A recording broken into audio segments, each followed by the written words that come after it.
right, so I'm currently surviving an abusive marriage as a man. It's narcissistic abuse. I'm gonna make some videos just kind of documenting what I'm going through right now. I'm on my way of trying to find my way to get out of this marriage because I didn't know what it was at first, and it took me a while to kind of, first of all, learn what this type of abuse was, and then second, I had to also kind of like get out of the denial that I was facing within myself, because I didn't want to personally believe that that's what I was facing, and I wanted to be able to, save it, or I wanted to believe that there was something I could do, that I could do something to change the outcome of what I was facing kind of every day, day in and day out. And, eventually just you do realize that there's nothing you can do little by little, because I don't know, how other people do, but if you're anything like me, you'll make a list of things, and you'll go down that list and you'll try every single thing you can think of, and eventually you'll just fail systematically all the way down the list, and there will be nothing that works ever. So that took a while for me to get over my own denial of that particular case. Even when other people are telling you what it might sound like it is, you might even deny what they're saying. It's like, I don't want to think that. I don't think that's the case. I don't think it's that. It takes a long time for you to quit talking yourself out of just seeing the plain facts of what things are sometimes. Then when you do, there's a kind of weird hopelessness that sets in, and you don't know exactly, what's up and what's down, and at that point in time, all of your, in the relationship, once you've gone through it and gotten to this point, all of your hopes and dreams that you've had for not just the marriage or the relationship, but for yourself, personally, are gone. They're completely gone. They've been just flushed down the drain mercilessly and without remorse. You'll have, at this point in time, you'll have noticed that your health, if you used to be a healthy person, which I was, will be just completely gone. You won't be the same person that you were, when you entered into the relationship. Your ability to care for yourself will be very, very, very hard. It's going to be hard for you at this point in time, because the other person will have shown you that you're not worthwhile to care about, and you're not even worthwhile for you to care about you. So yeah, there's just so much more that goes into this that I'd like to get into, but just for right now, where I am now is I've recovered, or am recovering from a very invasive shoulder surgery that had me incapable of caring for myself at all, even in the most basic of terms. I couldn't do anything. I was in so much pain. I was suffering every single day, every hour, every minute, every second of every single day,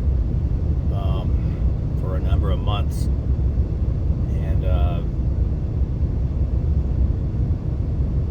I didn't know what was going to happen to me at that point in time. I was at the point where I was in the house with almost no food, except for food that was, I'm pretty sure, making me sick, because every time I would eat it, it was just stale bread from a restaurant. I would get really sick. I would have intense stomach cramps and nausea, and sometimes vomiting and diarrhea. It was always shortly after I would eat. But other than that, there was no food in the house, and I was in a position where I had no money. I couldn't buy food. My credit cards were all at that point in time maxed out. So I was starving, I was sick, and I was trying to recover from a surgery that is a very painful surgery, from what I'm told by nurses and doctors. Shoulder surgeries are very painful, and they are a very long recovery process. So I was isolated from any help during this entire time. My mother, who I didn't really have a great relationship, but she offered to help out, was kicked out of the house. She called the cops to have my mom removed when she was just trying to help out. Even just coming over in the afternoon to help me fill out some paperwork so I could get on some financial assistance. She called the cops, and we're just talking, just sitting in the living room. I'm heavily medicated and in excruciating pain, and she's just helping me fill out paperwork to get financial assistance during this time. And she had her kicked out. She called the cops and had her kicked out. And the cops even understood what was going on, but there was nothing they can do, because it's just the law that if they want, the person that's on the lease wants somebody to leave, they can. We're both on the lease, but if one party on the lease wants the other person to leave, or anybody to leave, if they're not on the lease or they're not residents of the home, then they can have them kicked out, even if the other person on the lease is like, hey, they're my guest. They can kick them out with any cause. It doesn't even matter. So I was isolated from everybody, from any source of help whatsoever. I tried to reach out to family members, but I didn't also realize that she was also talking to my family members, and I'm assuming that she was probably lying to them. I don't know what she was saying, but my family members basically just, when I was begging and pleading for help and saying how bad things were, they just kind of blew it off, like as if I was making it up or blowing things out of proportion. Like it wasn't that big of a deal, and oh, you just need to talk to this person. Oh, it's not that bad. You'll be okay. Everything will be. And it's like, I'm telling you that this person is abusive, and you aren't even taking me seriously. They didn't care. They did not care. So I had to stop communicating with them because that's not a healthy thing to have in your life. The people who are supposed to care about you telling you that the things that you're going through and the pain that you're feeling, the neglect that you're suffering, and the abuse that you're enduring isn't real. You're in this situation. I had my abuser doing that to me, my wife, who is the abuser, on a daily basis. Not one time during this entire time when I was attempting to recover from this surgery did she, even when she heard me in intense excruciating pain, bothered to knock on the door and say, hey, are you okay? I heard it sound like you were in a lot of pain. Not once during the entire almost 3 months of trying to recover from that. Not one time. Not one time did she ask, "Are you okay?" It was like I didn't exist, like I was a ghost, you know what I mean? It was like I was already dead.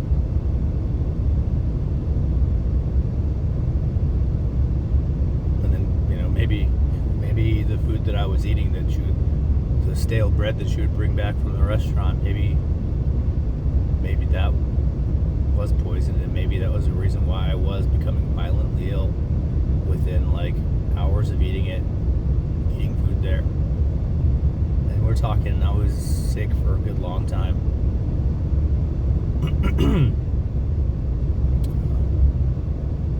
Other things that I've endured during this entire time, I don't share a room with her. Actually, the entire house, which was my home initially, is no longer a home to me. It's just a place where I exist at the moment. I've been forced into the smallest room in the house. It's a 5-bedroom house. She's put locks on the master bedroom and 3 of the other rooms, all of which have my belongings in all 3 of them. As a matter of fact, the entire house is all my belongings, but I have no say over anything in the house. I can't rearrange things. I can't do anything to anything in my house. There's but anyways, so I'm locked out of 3 of the rooms in my house, and then one of the other rooms is just a storage room for furniture and other things that are also mine, which I'm also not really allowed to go in there and do anything with. I can't organize or anything, or she'll, come unglued. And I'll have to deal with, more abusive behavior. So I'm pushed into one small room in the house, and the hall bathroom.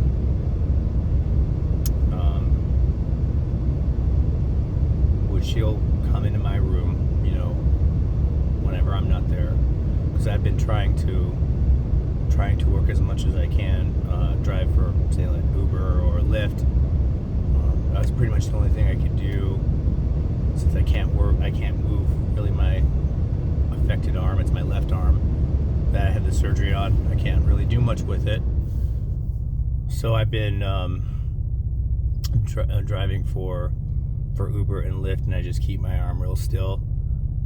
I can't. It's like it even hurts sometimes to try and reach for the little the shift indication knob. When you're turning left or right.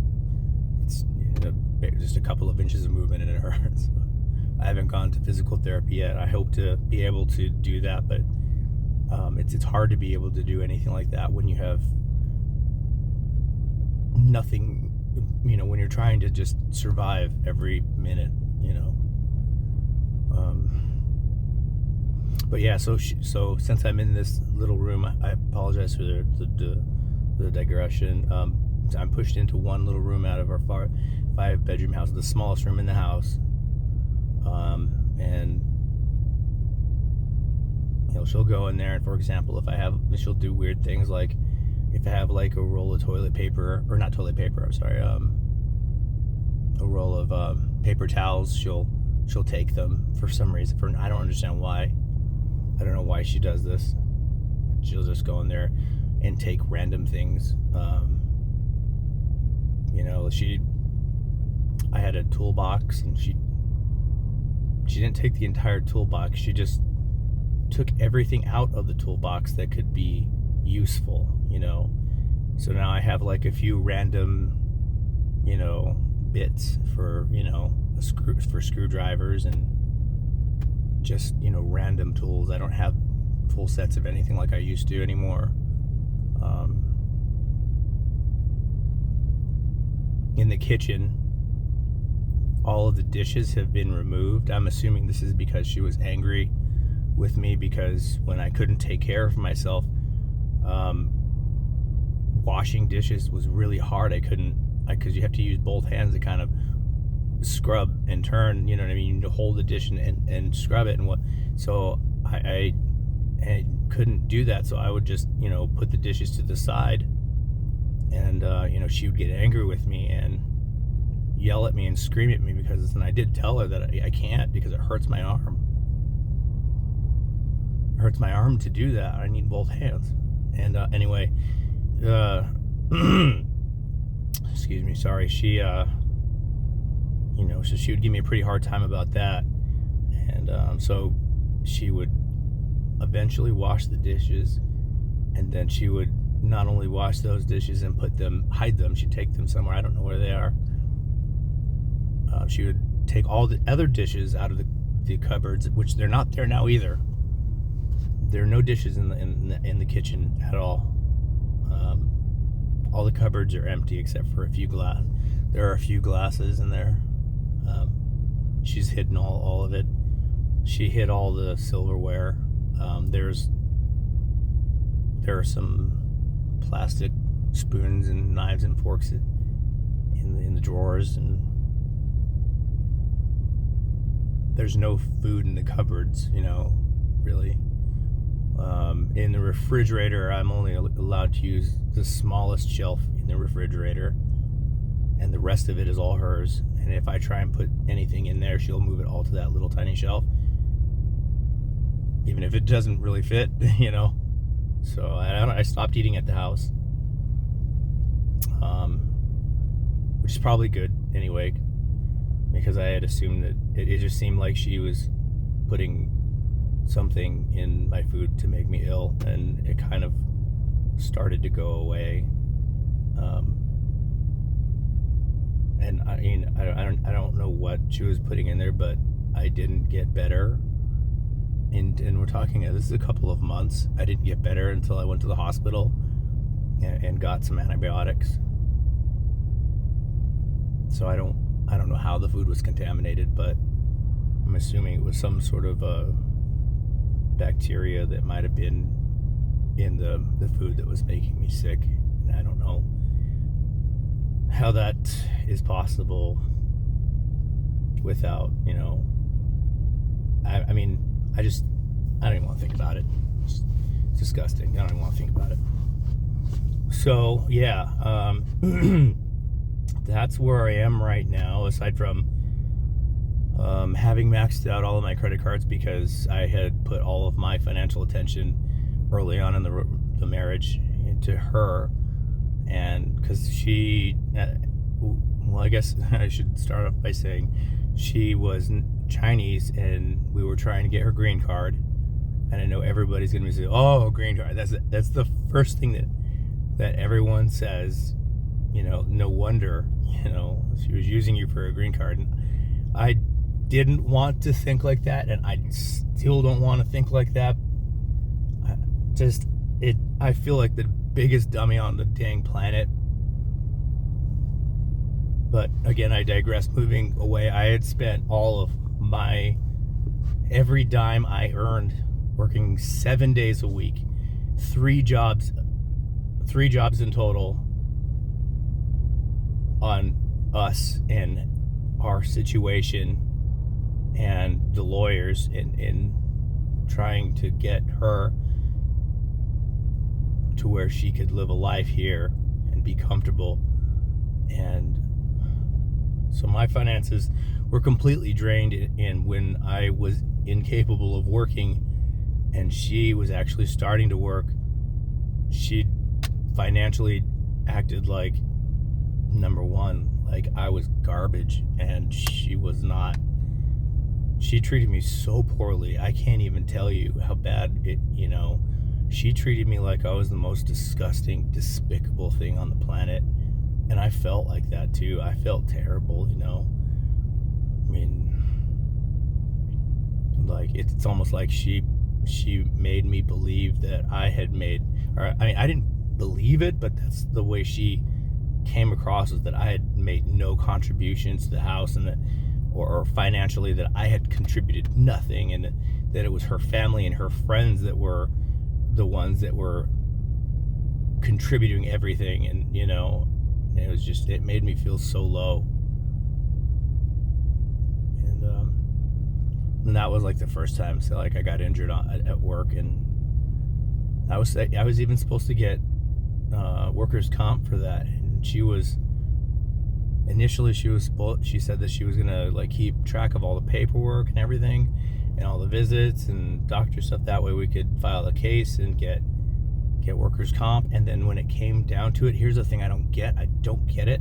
When it came down to it, in the end, she was like, no, I don't want to. It's just, I don't feel like doing it. I don't feel like filling out the paperwork. I don't feel like doing it. I begged her. I was like, listen, hey, we can pay off everyone. The people we borrowed money from, we can pay them off. I just need you to help me with the paperwork so that I can get, the financial, workers' comp, the money that they owe me. And she was like, yeah, I don't want to do that. I don't want to do it. I don't care. I don't want to do it. I don't know. And that was just, it was a way to burn me, but it didn't make sense, because not only are you burning me, but you're burning everybody else too. Because we could use that money to help us and help pay back your friends that helped us when we were down. And she just wouldn't do it. So,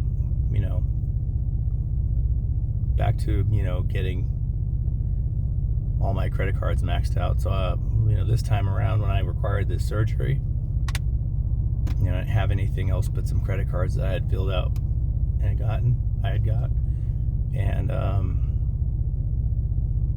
I maxed them out to help me survive during that time, because I didn't have any cash to get food. I was, in a scenario where I was essentially starving to death, and also,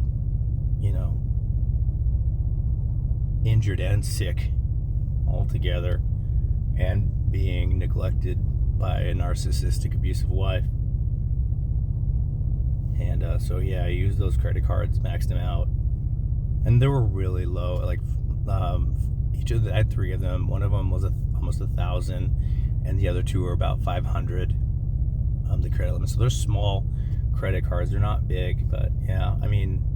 When you're going through a position where it's like you're not able to pay anything, you're not able to pay for your phone bill, you're not able to pay for your car insurance, you're not able to pay for your car bill, you're not able to pay for any bills whatsoever.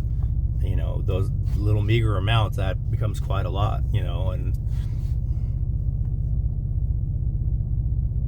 eventually I was able to get them paid back, but then I got sick again.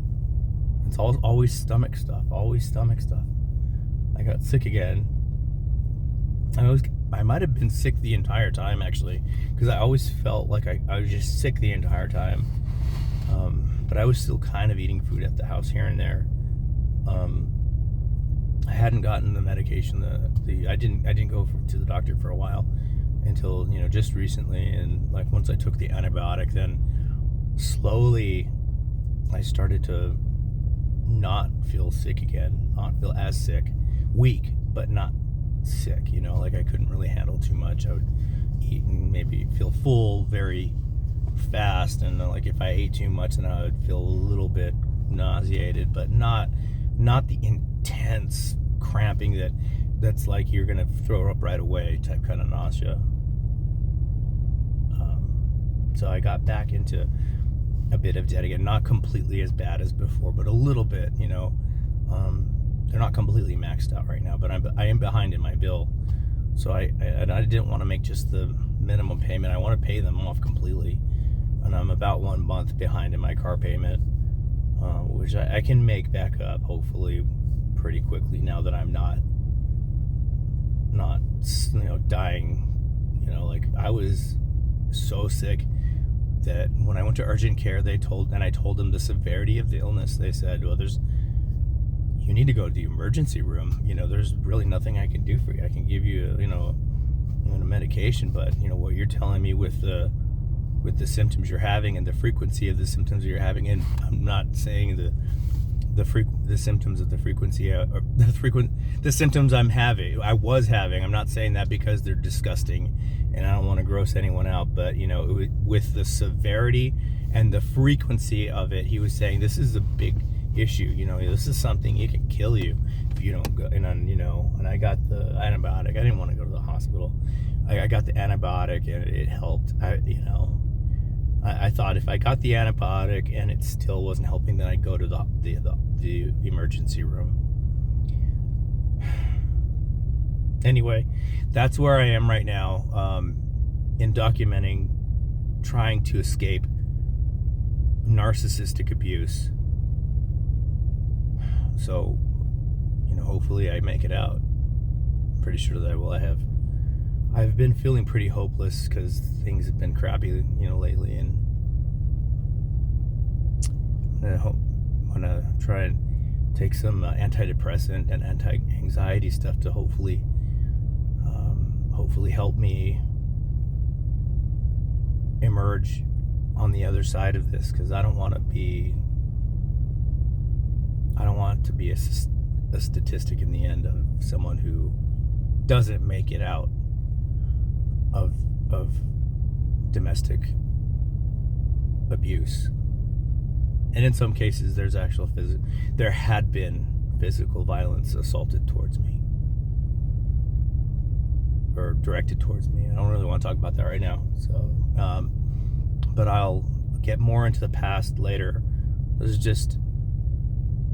is just where I am right now, and eventually I'll work through everything bit by bit, starting through, I'll start at the beginning and kind of walk you through the nightmares that I've endured, and most of the time blamed on myself along the way, and how I got to where I am now. I hope you all are having a great day.